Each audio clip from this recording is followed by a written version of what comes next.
السلام عليكم ورحمة الله وبركاته، والصلاة والسلام على نبينا وحبيبنا محمد صلى الله عليه وسلم. أصدقائي، استعدادات النادي الأهلي وأخباره عن مباراة المقاولين العرب غدا إن شاء الله. أول خبر معانا هو استمرار غياب ياسين مرعي وشكري للإصابة، وعدم الاستعجال بدفع عمرو الجزار. عودة كاموش وإن كان ليس في التشكيل الأساسي، ممكن يكون في الاحتياطي. استمرار تواجد هادي رياض مع ياسر إبراهيم في خط الدفاع، وعودة إليو ديانج. الخبر اللي معانا بعد كده في تسريبات من المغرب بخصوص عقوبات النادي الأهلي من الاتحاد الإفريقي، واللي هي لن تقتصر على عقوبات مالية فقط، ولكن احتمال يكون في الحرمان من الجماهير. الخبر التالي: النادي الأهلي بصدد دراسة طلب تعويض كبير جدا يصل إلى 5 مليار جنيه من بيراميدز بسبب الأضرار اللي لحقت به في قضية الدوري.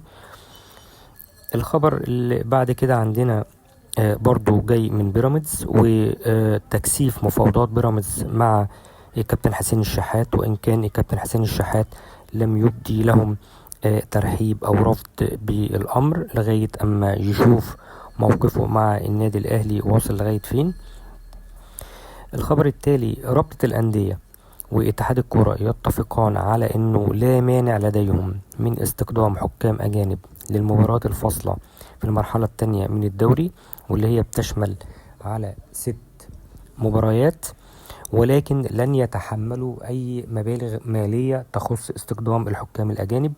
أي فريق يطلب حكام أجانب عليه أن يلتزم بالمدة القانونية والمبالغ المالية. الخبر التالي هو التغيرات في تشكيل النادي الأهلي لمباراة المقاولين العرب، واللي يكون التشكيل عبارة عن عودة مصطفى شوبير لحراسة المرمى. زي ما قلت، استمرار ياسر إبراهيم وهادي رياض في الدفاع، محمد هاني وبالعمري للطرفين، وعندنا في خط النص عودة إليو ديانج مع مروان، وفي الجناحين هيبقى تريزيجيه وزيزو، وفي الهجوم مروان عثمان.